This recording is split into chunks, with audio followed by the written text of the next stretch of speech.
आपने ये तो बहुत बार सुना होगा कि गरीब गरीब होते जा रहे हैं और अमीर अमीर होते जा रहे हैं, बट क्या आपने ये सुना कि जो गरीब देश हैं वो और ज़्यादा गरीब होते जा रहे हैं और अमीर देश और ज़्यादा अमीर होते जा रहे हैं। एंड आज इस इंफॉर्मेशन को जो आज मैं आपको देने वाला हूं, इस इंफॉर्मेशन को लेने के बाद आप हमारे इंडिया के लिए क्या कर सकते हो, इंडिया को अमीर कैसे बना सकते हो, ये आपको पता लगने वाला है। तो इन्फॉर्मेशन आपके बहुत ज़्यादा काम की, क्योंकि आप पहले अमीर बनेंगे फिर इंडिया अमीर बनेगा। तो देश गरीब क्यों होते जा रहे हैं और हमारा देश कैसे अमीर बन सकता है, इसके ऊपर हम बात करने वाले हैं। बट उससे पहले आप इस पिक्चर को देखिए। ये एक ऐसे देश की पिक्चर है जहां पर भूखमरी थी, लोग मर रहे थे, दवाइयां नहीं थी, मेडिकल फैसिलिटीज नहीं थी, लोगों के पास रहने के लिए घर नहीं था। पर आज कुछ दशकों के बाद उस देश की तस्वीर कुछ ऐसी है। जी हाँ, मैं सिंगापुर की बात कर रहा हूँ। ये सिंगापुर को आप देख रहे हैं ना, इतना सुंदर लग रहा है, ये इतना सुंदर था नहीं। फिर ऐसा क्या हुआ इस देश में जिससे ये देश इतना ज़्यादा प्रॉस्पेरस हो गया, हम बात करेंगे इसके बारे में। यहाँ पर देखिए, वर्ल्ड वॉर के बाद जापान की हालत कुछ ऐसी थी, लोगों के पास पैसा नहीं था, बर्बाद हो गया था देश पूरा का पूरा। बट उसके बाद ऐसा क्या हुआ कि जापान आज एक सुपर पावर बन चुका है। आज कुछ ऐसा लगता है जापान, ऐसा क्या हुआ? क्या इंडिया के साथ भी ऐसा हुआ? The answer is no, not that much, इतना नहीं हुआ। तो आज जो हम डिस्कस करने वाले ना, ये आपके बहुत ज़्यादा काम का है। जब इस वर्ल्ड को हम देखते हैं, मुझे नहीं पता आपको क्या दिखता है, मुझे बहुत अच्छी फीलिंग आती है। मुझे लगता है इतनी बड़ी है हमारी दुनिया और हम बहुत छोटी सी जगह पे रह रहे हैं, इंडिया के अंदर बहुत छोटी सी जगह पे हम यहाँ पे रह रहे हैं। पर अब जब इस पूरी दुनिया की बात करते हैं, कितने लोग इस पूरी दुनिया में रहते हैं? 790 करोड़ लोग तकरीबन। अब 790 करोड़ लोग इस पूरी दुनिया में रहते हैं। और जब हम इंडिया की बात करते हैं और हमारे साथ चाइना की हम बात करते हैं, आपको पता है इंडिया और चाइना को अगर हम कंबाइन कर दें, तकरीबन 140 करोड़ लोग यहाँ के और 140 करोड़ लोग ही यहाँ के। ये मैं अपर हैंड पे फिगर क्यों ले रहा हूँ, क्योंकि डेटा काफ़ी टाइम से अपडेट नहीं हुआ है, पॉपुलेशन दबा के बढ़ रही है, घर में लोग, अब आप समझ सकते हो 280 करोड़ लोग हो गए यहाँ पे। तकरीबन पूरी दुनिया का 1/3 पॉपुलेशन इन 2 कंट्रीज में रह रही है। बट अब इस पॉपुलेशन से आपका क्या मतलब है? देखो, जिस देश में जितनी ज़्यादा आबादी होगी, उन देश के लोगों को उतनी ज़्यादा चीज़ों की ज़रूरत होगी। देखो, आप आज अपनी बात कीजिए, आप आज कपड़ा पहनते हैं, आप खाना खाते हैं, आपको गाड़ी भी चाहिए इधर उधर जाने के लिए, आपको एक फ़ोन भी चाहिए, आपको कूलर, पंखा, टीवी, फ्रिज, एसी, बहुत सारी बेसिक चीज़ें चाहिए आपको।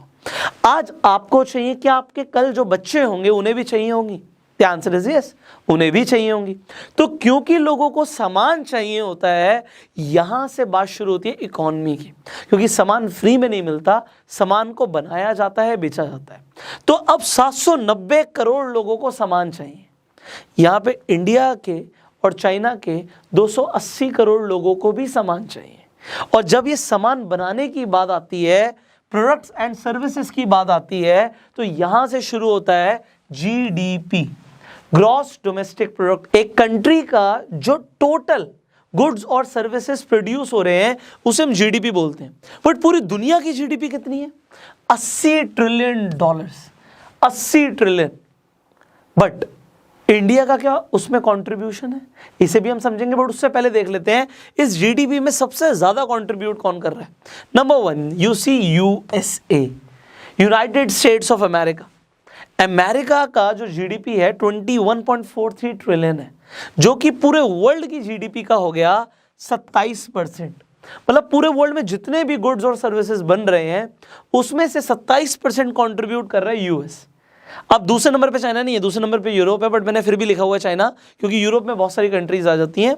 तो चाइना की जब हम बात करते हैं, it is on second number, 14.34 trillion dollars.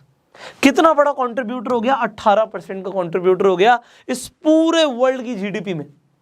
और फिर यूरोप में 18.3 ट्रिलियन, 23%। इन तीनों को कंबाइन कर दीजिए 68%। तो पूरा वर्ल्ड का है सिर्फ 32% पे।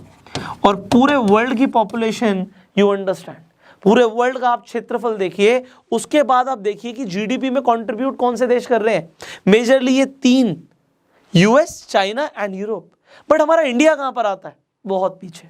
2.87 ट्रिलियन डॉलर की हमारी जीडीपी है, जो कि पूरे वर्ल्ड का सिर्फ 3.5% है। और पॉपुलेशन में यू कैन अंडरस्टैंड। अब हम पाकिस्तान की भी बात कर लेते हैं, बहुत सारे पाकिस्तान के भी दर्शक देखते हैं, वो कहते हैं भाई सिर्फ इंडिया की बात मत करो। तो पाकिस्तान तो जी बहुत पीछे है, 0.27 ट्रिलियन। अब मैं एक कंपैरिजन करूंगा छोटा सा, वो कंपैरिजन बनता नहीं है बट आपको कुछ समझ आएगा इससे। वो कंपैरिजन है जब हम यूएस की बात कर रहे हैं, हम यूएस को पाकिस्तान से कंपेयर कर देते हैं। क्यों? क्योंकि पॉपुलेशन थोड़ा बहुत आसपास है, थोड़ा सा फर्क है, बट डेफिनेटली आप अगर देखोगे यूएस कहाँ और पाकिस्तान कहाँ, पाकिस्तान यहाँ पर छोटा सा देश है और यहाँ पे यूनाइटेड स्टेट्स ऑफ अमेरिका आप देखिए एक बहुत बड़ा देश है। अब जब हम यूएस और पाकिस्तान की बात कर रहे हैं, हम एक कंपैरिजन कर रहे हैं, तो कंपैरिजन वैसे बनता नहीं है बट फिर भी हम कर लेते हैं पॉपुलेशन को देखते हुए।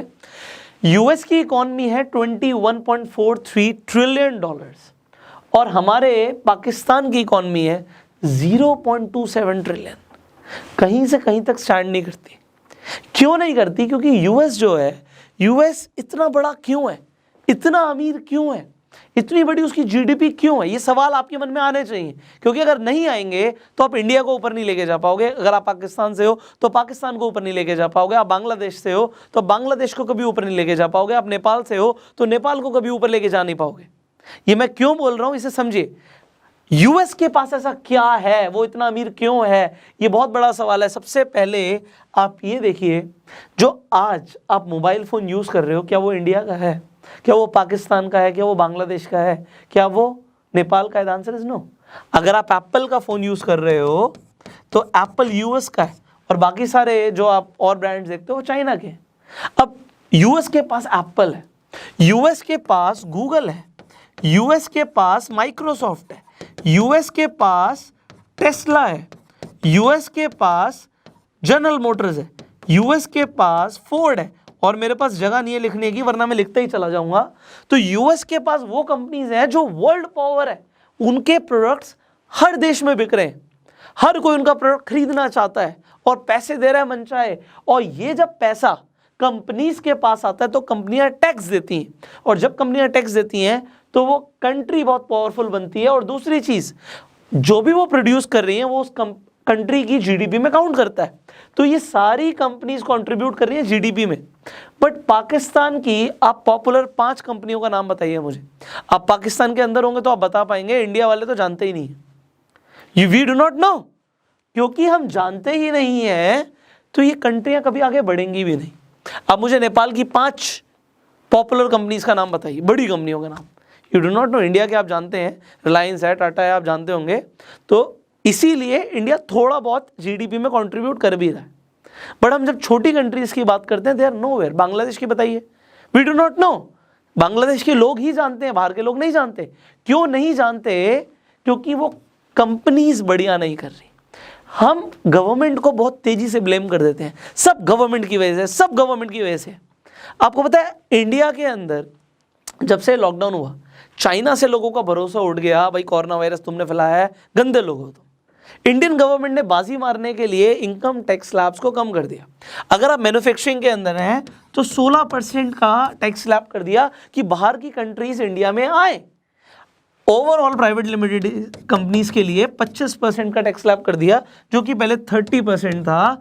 ये टैक्स क्यों कम किया गया? क्योंकि इंडिया वेलकम करना चाहता है बाहर की कंपनीज को।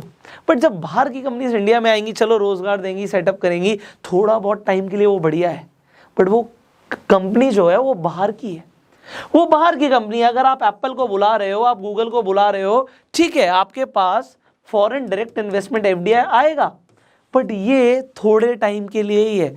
ये जो कंपनीज आ रही हैं ये अपना मुनाफा चाहती हैं, आपको रोजगार देंगे, आपकी इकॉनमी बाकी देशों से अच्छी हो जाएगी, बट आप कभी भी इन्हें बीट नहीं कर पाओगे। आप कभी यूएस से आगे निकल ही नहीं सकते, कोई कंपैरिजन ही नहीं है, कोई कंपैरिजन ही नहीं है चाइना और इंडिया का। पॉपुलेशन बराबर है बट फिर भी कंपैरिजन नहीं है। क्यों नहीं हो रहा? क्योंकि ये कंपनीज क्या कर रही हैं। ऐसा नहीं है कि इंडिया कुछ कर नहीं रही, टाटा बहुत बढ़िया कर रही है, रिलायंस बहुत बढ़िया कर रही है, बट अभी हमें बहुत सारी और कंपनीज चाहिए। और जब तक हम ये माइंडसेट और ट्रेंड को बदलेंगे नहीं, ऐसा होगा ही नहीं। अब मैं यूएस के साथ कंपैरिजन कर रहा था, मैंने बोला कंपैरिजन ही गलत है। आप पाकिस्तान का कंपैरिजन एप्पल से कर सकते हो।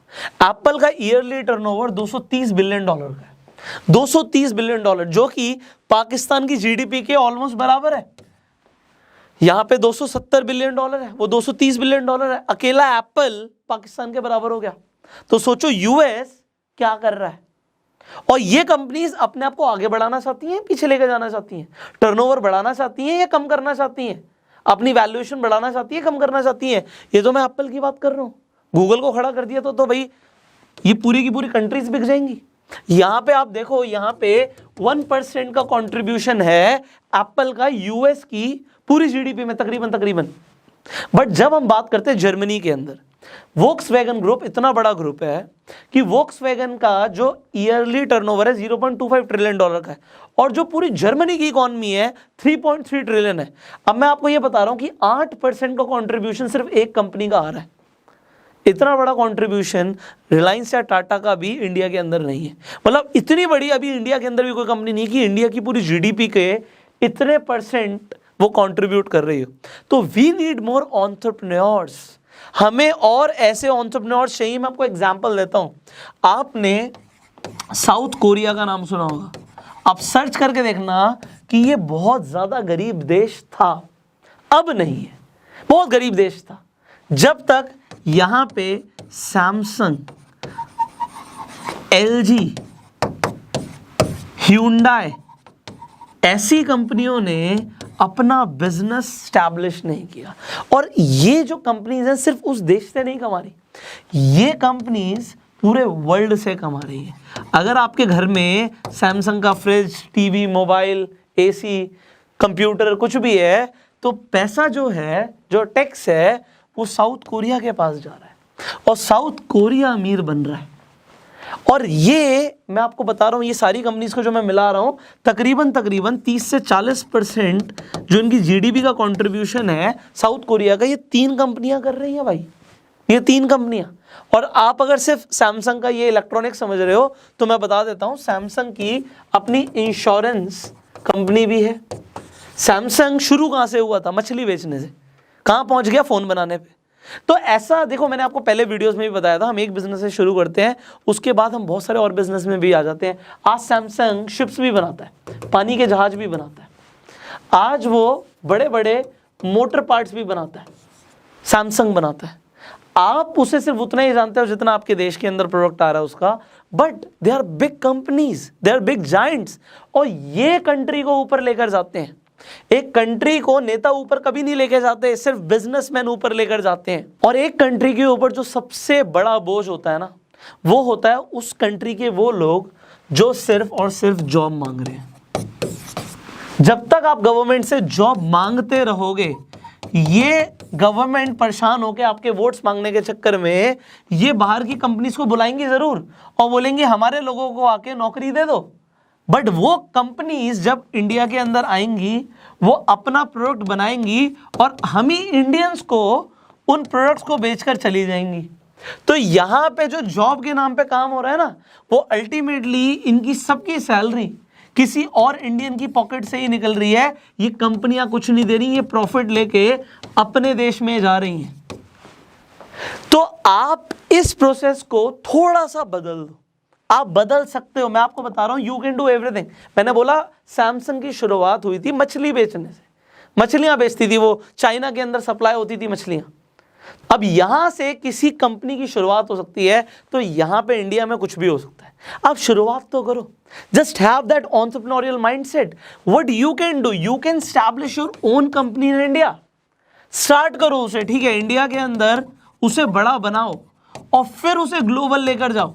और जब आप ग्लोबल ले जाओ तो सोचो, इंडिया के लोगों को भी आप एम्प्लॉय कर सकते हो और पूरे वर्ल्ड में आप जाके अपने सेटअप्स कर सकते हो। बट ये सोच लाना ही बहुत बड़ी चीज है। आज की डेट में विदेशी कंपनियां आके इंडिया में अपना दबा के प्रोडक्ट बेच रही हैं और हम इंडियंस को लग रहा है हमें रोजगार मिल रहा है, जबकि हमारा ही पैसा बाहर जा रहा है। But we need to do something different. हमें उल्टा करना है, हम इंडिया से ग्लोबल जाएंगे।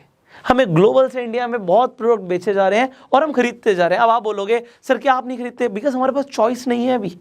We buy because we do not have choice. अगर मुझे कोई स्पेसिफिक चीज़ चाहिए तो अगर वो इंडियन कंपनीज नहीं बना रही देन व्हाट, अब बना नहीं रही उसके बाद बहुत सारी चीज़ें आ जाती हैं कि इंडिया में वो सेम प्रोडक्ट हो सकता है महंगा मिल रहा हो, हमें वो प्राइस ज़्यादा मिल रहा हो और चाइनीज़ प्रोडक्ट का सस्ता मिल रहा हो। यहाँ पे प्राइस में कॉम्प्रोमाइज़ करने के लिए वी आर रेडी। हम इंडियंस काफ़ी ज़्यादा सेंटिमेंटल भी हैं, हम खादी को ज़्यादा रेट पे खरीद सकते हैं, बट खादी ने क्या अपने आप को अपडेट किया? The answer is no. वो वही पुरानी चीज़ें बना रहे हैं। क्या वो ऐसे प्रोडक्ट्स बना रहे हैं जो आज की जनरेशन को ज़रूरत है? The answer is no. मैं एक कंपनी की बुराई नहीं कर रहा, मैं चाहता हूं कि इंडिया के अंदर भी और एंटरप्रेन्योर्स पैदा हों, हम रोज़गार लोगों को दें, हम रोज़गार मांगे ना, क्योंकि कंपनीज ही हैं जो बड़ा होके एक कंट्री को ऊपर लेकर जाती हैं, टैक्स दे के ऊपर लेकर जाती हैं। Otherwise India is helpless. And नेता कभी इस टॉपिक के ऊपर बात करेंगे नहीं। Politicians will never talk about it, they will always talk about भूखमरी हो रही है जी, गरीबी हो रही है, बेरोजगारी हो रही है, बेरोजगारी दूर करो, बेरोजगारी दूर करो, हम नौकरियां देंगे, हम इतनी नौकरियां देंगे, हम इतनी जॉब्स निकाल देंगे, रेलवे में जॉब्स निकाल देंगे, आप लोगों को नौकरी हमारी तरफ से पक्का मिलेगी। इसके अलावा क्या? Are they really talking about what you need to do? Now we are talking about that. So यहाँ पे देखो, अगर आपके घर के अंदर बहुत ज़्यादा ज़रूरत है, बिल्कुल भी पैसे नहीं, मैं नहीं कहता हर इंसान एकदम से बिजनेस कर सकता है, बट बिजनेस माइंडसेट को लेकर ला सकता है। अगर आज आपको जॉब करनी भी पड़ जाती है, ठीक है, आप 2 साल 5 साल 10 साल जॉब करते भी हो, कोई दिक्कत नहीं है, बट उसके बाद एक बार दिमाग में ज़रूर रखो that you need to do your own business and opportunities को हमेशा लाइफ में वेलकम करो, that you get a good opportunity and उसे आप ग्रैब करो। और ये नहीं है इसे जुए की तरह नहीं खेलना। लोग क्या करते हैं, बिजनेस को जुए की तरह समझते हैं कि एक बार मैं ट्राई जरूर करूंगा बिजनेस, बस एक बार ट्राई किया, नहीं हुआ तो छोड़ दिया। Business is not like that. और वी डू नॉट नो कि कौन सा आइडिया आपकी जिंदगी बदल दे और इतना बड़ा बन जाए कि हम सोच भी नहीं सकते। We have a lot of business stories, बहुत सारी सक्सेस स्टोरीज हैं जो हम स्टेप बाय स्टेप शेयर करेंगे।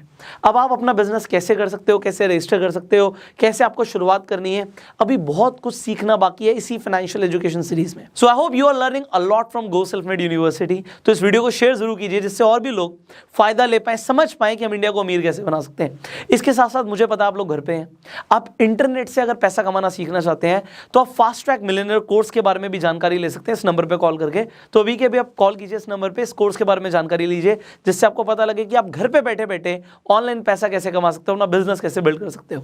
फाइनली, अगर आप इस वीडियो को फेसबुक पर देख रहे हैं, हमें फॉलो कीजिए, और यूट्यूब पे देख रहे हैं, सब्सक्राइब कीजिए, बेल आइकन पे क्लिक कीजिए। I will see you in the next video.